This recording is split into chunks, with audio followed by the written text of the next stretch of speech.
વૈરાગ્ય પ્રકરણ સંક્ષિપ્ત યોગ વશિષ્ઠ. શ્રી રામચંદ્રજીનું ભાષણ સાંભળી બધાએ આશ્ચર્યચકિત થવું. આકાશમાંથી ફૂલોની વૃષ્ટિ, સિદ્ધ પુરુષોના ઉદ્ગાર, રાજ્યસભામાં સિદ્ધો અને મહર્ષિઓનું આગમન તથા તે બધાએ કરેલી શ્રી રામના વચનોની પ્રશંસા. શ્રી વાલ્મીકીજી કહે કે હે ભરદાજ, કમલનયન રાજકુમાર શ્રી રામ જ્યારે આ પ્રમાણે મનના મોહનું નિવારણ કરનારી વાત કહેવા લાગ્યા ત્યારે ત્યાં બેઠેલા બધાય લોકોની આંખો આશ્ચર્યથી ખીલી ઉઠી. તેમની સઘળી સાંસારિક વાસનાઓ વૈરાગ્યની વાસનાથી નષ્ટ થઈ ગઈ. તે બધાય લોકો બે ઘડી માટે જાણે અમૃતના સમુદ્રની લહેરમાં નાહવા લાગ્યા. શ્રી રામચંદ્રજીની તે વાતો જે લોકોએ સાંભળી તેઓ સ્તબદ્ધતાને કારણે ચિત્રવત દેખાવા લાગ્યા. તેમના હૃદય આનંદથી પ્રફુલ્લિત થઈ ગયા. સભામાં બેસીને જે પુરુષોએ શ્રી રામની વાત સાંભળી તેમના નામ આ પ્રમાણે: વશિષ્ઠ, વિશ્વામિત્ર વગેરે મુનિઓ, સલાકુશળ જયંત અને ધૃષ્ટિ વગેરે મંત્રીઓ, દશરથ વગેરે રાજાઓ, નગરજનો, પાર્સવ વગેરે શંકર જાતિના લોકો, જુદા જુદા સામંતો, લક્ષ્મણ વગેરે રાજકુમારો, વેદવેતા બ્રાહ્મણો, સેવકો અને મંત્રીઓ, પોતાના મહેલની અટારીમાં બેઠેલી મહારાણી કૌશલ્યા વગેરે સ્ત્રીઓ પણ એકાગ્રતાપૂર્વક શ્રી રામની વાત સાંભળી રહ્યા. તે દરમિયાન તેમના આભૂષણોનો અવાજ પણ થતો ન હતો.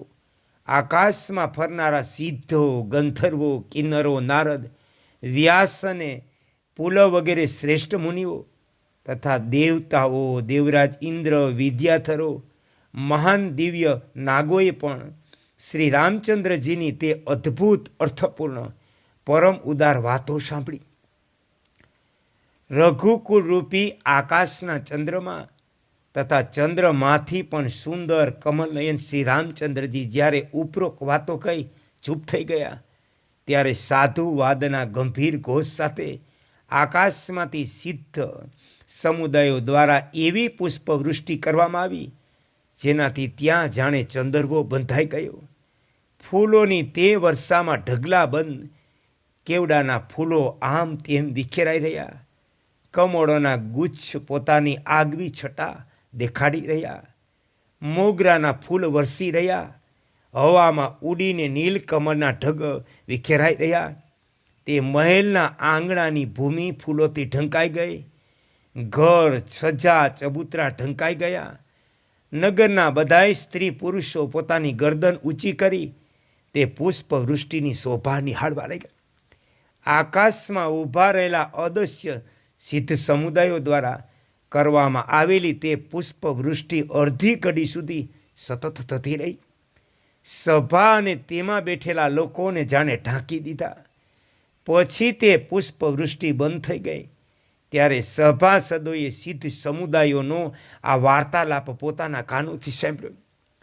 સૃષ્ટિના આરંભથી લઈ આજ સુધી સિદ્ધોના સમુદાયમાં રહી સ્વર્ગના બધાય પ્રદેશોમાં ઘૂમતા રહી અમે લોકોએ આજે જ વેદોનો સાર અને કાન માટે અમૃત તુલ્ય સુખદા અપૂર્વ પ્રવચન સાંભળ્યું. વિતરાગ હોવાના કારણે આ રઘુનંદન શ્રી રામે જે ઉદાર વાતો કહી તેમને સંભવત બૃહસ્પતિજી પણ જાણતા નહીં હોય. અરે, આ મોટી સૌભાગ્યની વાત કે આજે અમે લોકોએ શ્રી રામચંદ્રજીના મુખારવિંદથી પ્રગટ થયેલું આ પરમ પુણ્યમય પ્રવચન સાંભળ્યું જે અંતઃકરણને પરમ આનંદ આપનારું છે. આ રઘુનંદને અત્યારે આદર સહિત જે યોગ્ય ભાષણ કર્યું તે શાંતિરૂપી અમૃતથી પૂર્ણ હોવાના કારણે અતિ સુંદર છે. આ ભાષણે શ્રેષ્ઠતાનું બિરુદ પ્રાપ્ત કરી લીધું. આ પ્રવચન સર્વોત્તમ સિદ્ધ થયું. આના દ્વારા અમને પણ તત્કાળ એ જ્ઞાન થઈ ગયું કે સ્વર્ગ વગેરેના સુખ પણ નિસાર છે. રઘુકુલ તિલક શ્રી રામ દ્વારા ઊભા કરેલા પવિત્ર પ્રશ્નોનો મહર્ષિઓએ જે નિર્ણય કરશે તે પણ સાંભળવાના યોગ્ય હશે. નારદ, વ્યાસ અને પુલ વગેરે હે મુનીશ્વરો, તમે બધાય મહર્ષિઓ તે નિર્ણયને નિર્વિઘ્ને સાંભળવા માટે શીઘ્ર અહીં પધારો. જેમ કેસરની શોભાથી પરિપૂર્ણ થઈ સુવર્ણની જેમ ઉદ્દીપ્ત થનારી કમલીની પર ભમરો ચારેય બાજુ તૂટે પડે, એ જ પ્રમાણે આપણે પણ ધન વૈભવથી પૂર્ણ અને સુવર્ણમય સામગ્રીઓથી પ્રકાશિત થનારી રાજા દશરથની આ પુણ્યમયી સભામાં બધી બાજુથી પ્રવેશ કરીએ. વાલ્મીકીજી કહે કે ભરદાજ, સિદ્ધોના આ પ્રમાણે કહેવાથી વિમાનોમાં નિવાસ કરનારા દિવ્ય મહર્ષિઓની તે સમગ્ર મંડળી તે રાજભવનમાં રાજસભામાં ઉતરી. તે મંડળીઓમાં સૌથી આગળ મુનીશ્વર નારદ હતા, જે પોતાની સતત ગાન કરતી વીણાને તે સમયે પણ છોડી શીખા ન હતા.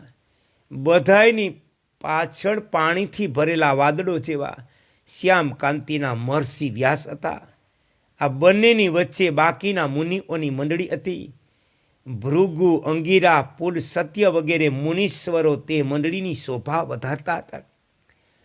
ચૈવન, ઉદાલક, ઉશિર અને સરલોમ વગેરે મહર્ષિઓએ તેને ચારેય બાજુથી ઘેરી લીધી હતી. એકબીજાના શરીરના ઘસાવાથી તે બધાયના મૃગચર્મ પોતાના સ્થાનથી ખસી અસ્ત વ્યસ્ત થઈ ગયા. તે મહર્ષિઓના હાથોમાં રુદ્રાક્ષની માળા હાલી રહી. તે બધાએ સુંદર કમંડળ ધારણ કર્યા હતા. આકાશમાં પોતાના તેજના પ્રસાદથી શ્વેત અને લાલ પ્રભા ધારણ કરનારી તે મુનિ મંડળી તારાઓની હારમાળા જેવી પ્રકાશિત થઈ રહી. પરસ્પરના તેજથી તે બધાયના મુખમંડળ એવા પ્રકાશિત થઈ રહ્યા, જાણે અનેક સૂર્યની હારમાળા પ્રગટ થઈ ગઈ હોય. તે મંડળીમાં વ્યાસજી એવા શોભી રહ્યા કે જાણે તારાઓના સમુદાયમાં શ્યામ વાદળ ઉમટી આવ્યું હોય, અને દેવર્ષિ નારદ તારલિયાઓના સમુદાયમાં શાંત કિરણોવાળા ચંદ્રમા જેવા શોભાયમાન થઈ રહ્યા. મહર્ષિ પુલ, સત્ય દેવ મંડળીની વચ્ચે દેવરાજ ઇન્દ્ર જેવા બિરાજી રહ્યા. મહર્ષિ અંગીરા એવા પ્રકાશિત થતા હતા, જાણે દેવતાઓના સમુદાયમાં સાક્ષાત સૂર્ય ભગવાન ઉપસ્થિત થયા. આકાશ મંડળીથી તે સિદ્ધોની સેના જેવી પૃથ્વી પર ઉતરી, તેવી જ મુનિઓથી ભરચક દશરથજીની સભાના બધાય લોકો ઊભા થઈ ગયા. વશિષ્ઠજી અને વિશ્વામિત્રે અધર્યપાત્ય મધુર શબ્દોમાં ક્રમશઃ તે બધાય આકાશગામી સિદ્ધો મહર્ષિઓની પૂજા કરી. આકાશગામી તે સિદ્ધો વગેરેના તે સમુદાયે પણ અધર્ય પાદ્ય મધુર વચનો દ્વારા વશિષ્ઠ વિશ્વામિત્રનું આદરપૂર્વક પૂજન કર્યું. ત્યાર પછી રાજા દશરથે સંપૂર્ણ આદરભાવ સાથે તે સિદ્ધ સમુદાયનું પૂજન કર્યું. પછી તે સિદ્ધોના સમુદાયે પણ કુશળ પ્રશ્ન સંબંધી વાર્તાલાપ દ્વારા મહારાજ દશરથનો સત્કાર કર્યો. તે સમયે ઉચિત એવી દાન, માન વગેરે ક્રિયાઓ દ્વારા એકબીજા દ્વારા સત્કાર પામીને બધાય આકાશગામી અને પૃથ્વી પર વિચરનારા મહર્ષિઓ યથાયોગ્ય આસન પર બેસી ગયા. તે લોકોએ મસ્તક ઝુકાવી સામે બેઠેલા શ્રી રામચંદ્રજીનું ચારેય બાજુથી મધુર વચનો, ફૂલોની વર્ષા અને સાધુવાદ દ્વારા પૂર્ણ સત્કાર કર્યો.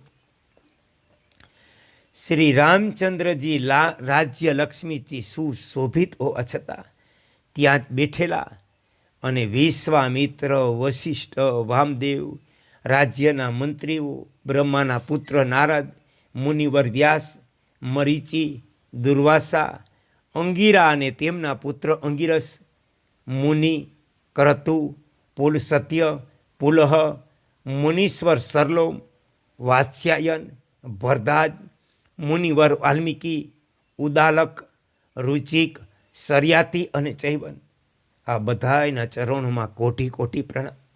આ બધા તથા બીજા પણ અનેક વેદાંગના પારંગત વિદ્વાન તત્વજ્ઞાની મહાત્મા જે તે બધાયમાં મુખ્ય હતા ત્યાં બિરાજમાન થયા.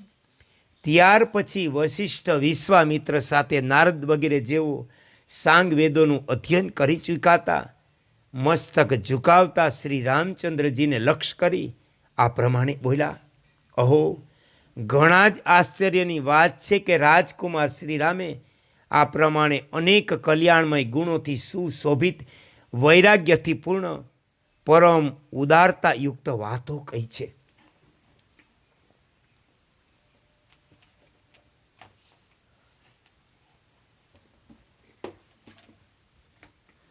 શ્રી રામના ભાષણમાં વ્યક્ત અર્થ આવો જ છે. ઇદમિથમ રૂપે વ્યવસ્થિત રાખેલો છે. તેને એવી સુબોધ ભાષામાં કહેવાયો જેને સાંભળતા શ્રોતા વાસ્તવિક અભિપ્રાયને સમજી લે છે. જે વાત કહેવામાં આવી તે બધી રીતે યોગ્ય અને સ્પષ્ટ શબ્દોમાં પ્રતિપાદિત છે. શ્રી રામની આ વાણી ઉદાર છે. એમાં ઘણા બધા ઉત્કૃષ્ટ અભિપ્રાયો છુપાયેલા છે. આ સાંભળવામાં પ્રિય અને શ્રેષ્ઠ પુરુષોને યોગ્ય છે. આમાં જે કંઈ કહેવામાં આવ્યું તે ચંચળ ચિત્તથી નહીં, સ્થિર બુદ્ધિથી વિચારીને કહેવામાં આવ્યું. આનો ભાવ સ્પષ્ટ રૂપે સમજમાં આવી જાય. આ ભાષણનું દરેક વાક્ય વ્યાકરણ શુદ્ધ, સુસ્પષ્ટ, સુસ્પષ્ટ, ગ્રસ્ત વગેરે દોષોથી રહિત છે. આ વાણી પ્રિય અને હિતકર, ઇષ્ટ તથા આંતરિક સંતોષની સૂચક છે. શ્રી રઘુનાથજીના મુખેથી નીકળેલા આ વચન કોને આશ્ચર્યચકિત નથી કરતા? સેંકડોમાં કોઈ એક પુરુષની વાણી સંપૂર્ણપણે ઉત્કૃષ્ટ, ચમત્કારપૂર્ણ અને અભિષ્ટ અર્થને પ્રગટ કરવામાં સમર્થ હોય છે. એ રાજકુમાર, તમારા સિવાય બીજું કોણ છે જેની બાણ જેવી સૂક્ષ્મ અર્થનું ભેદન કરનારી કુશાગ્ર બુદ્ધિરૂપી વેલ વિવેકરૂપી ફળથી સુશોભિત થઈ વિચાર વૈરાગ્યરૂપી ઉત્તમ વિકાસને પ્રાપ્ત થઈ રહી હોય? શ્રી રામચંદ્રની જેમ જેના હૃદયમાં અનુપમ પ્રકાશ પાથરનારી પ્રજ્ઞારૂપી દીપશિખા પ્રજ્વલિત થઈ રહી હોય તે શ્રેષ્ઠ પુરુષ કહેવાય. જેનામાં આવી પ્રજ્ઞા નથી તે મનુષ્યો લોહી માંસ હાડ માંસના યંત્રરૂપી શરીરમાં આત્મબુદ્ધિ રાખવાના કારણે રક્ત માંસ આદિ રૂપે ઘણા બધા શબ્દ સ્પર્શ આદિ પદાર્થોનો ઉપભોગ કરતા રહે એવું લાગે. તેમની અંદર કોઈ ચેતન પદાર્થ છે નહીં. તેઓ જડ જેવા થઈ ગયા. જે લોકો બધી રીતે મોહમાં ડૂબેલા હોવાના કારણે સંસારનો વિચાર કરતા નથી તે માત્ર પશુ છે. તે જ વારંવાર જન્મ મૃત્યુ જરા ગટપણ વગેરેને પ્રાપ્ત થાય. જેમ સંસારમાં સર્વોત્તમ મધુર ફળ અને સુંદર આકારના આંબાના વૃક્ષ વિરલ જ હોય, એ જ પ્રમાણે ઉત્કૃષ્ટ ચમત્કારથી પૂર્ણ તત્વ સાક્ષાત્કાર રૂપી ફળથી સંપન્ન સુંદર શરીરવાળા ભવ્ય પુરુષ બહુ ઓછા હોય. આ આદરણી બુદ્ધિવાળા શ્રીરામમાં અત્યારે આ અવસ્થામાં પોતાના વિવેકના કારણે તે તત્વ દર્શનરૂપ ચમત્કારનો ઉદય જોવામાં આવે, જેના દ્વારા જગતના વ્યવહારની સારી પેઠે સમીક્ષા થઈ. જે જોવામાં સુંદર હોય, જેના પર સફળતાથી ચડી શકાય, જે ઉત્તમ ફળો અને કૂંપણોથી શોભતું હોય, આવા વૃક્ષો મોટા ભાગે બધાય દેશોમાં ઉત્પન્ન થાય, પરંતુ ચંદનના વૃક્ષ બધે હોતા નથી. એ જ પ્રમાણે શ્રી રામ જેવા પુરુષ સર્વત્ર દુર્લભ છે. ફળ અને કૂપણોથી ભરચક વૃક્ષો દરેક વનમાં સદાય સુલભ હોય, પરંતુ અપૂર્વ ચમત્કારયુક્ત લવિંગનું વૃક્ષ સદા અને સ્વતંત્ર સુલભ નથી. એ જ પ્રમાણે શ્રી રામ જેવા પુરુષ સર્વત્ર દુર્લભ છે. જેમ ચંદ્રમાંથી શીતળ ચાંદની ઉત્પન્ન થાય, સુંદર વૃક્ષથી મોર પ્રગટ થાય અને ફૂલથી સુગંધનો પ્રવાહ પ્રગટે, એ જ પ્રમાણે શ્રી રામચંદ્રજીથી આ તત્વ દર્શનરૂપી ચમત્કારનો આવિર્ભાવ થયો છે. જે લોકો સદાય તત્વચિંતનમાં તત્પર થઈ વિવેક દ્વારા આત્મજ્ઞાન અથવા પરબ્રહ્મ પરમાત્માની પ્રાપ્તિરૂપ સાર પદાર્થ માટે પ્રયત્નશીલ રહે, તે સુયશના ભંડાર સત્પુરુષોમાં મોખરે, ધન્ય અને સમસ્ત પુરુષોમાં શ્રેષ્ઠ છે. ત્રણેય લોકમાં શ્રી રામચંદ્રજી જેવો વિવેકશીલ અને ઉદારચિત પુરુષ ન તો આજ સુધી જોવામાં આવ્યો, ન ભવિષ્યમાં પણ કોઈ થશે એવી અમારી માન્યતા છે. ઓમ શ્રામ શ્રીમ શ્રોમ સચંદ્રમસે નમઃ સચંદ્રમસે નમઃ સચંદ્રમસે